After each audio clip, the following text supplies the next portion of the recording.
বিশ্বে একটা ট্রেডিশন আছে, আল্লাহর ওয়াস্তে বললে এখানে এর উপরে আর কথা থাকে না, এটা হচ্ছে লাস্ট কথা। আল্লাহর ওয়াস্তে, আমি আবারও বলছি,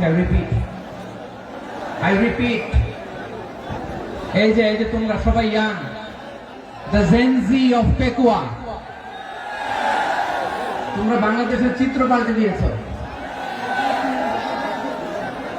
এই যে প্যান্ডেলের পিছনে এখানকার 3 গুণ মানুষ, ওখানে এলইডি আছে, ওখানে বসে দেখো, কেউ কাউকে ধাক্কা দিবে না। আল্লাহর ওয়াস্তে শেষ, আর বলবো না।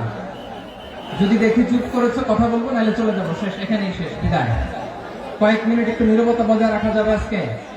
যাবে যাবে যাবে, বাস মেহেরবানি করে আল্লাহর ওয়াস্তে, আল্লাহর ওয়াস্তের পরে কোনো কথা নেই, আল্লাহর ওয়াস্তে, আল্লাহর ওয়াস্তে। পেকুয়ার ভাইরা, আল্লাহর ওয়াস্তে একটু চুপ করো, আল্লাহর ওয়াস্তে, আর বলবো না, আল্লাহর ওয়াস্তে।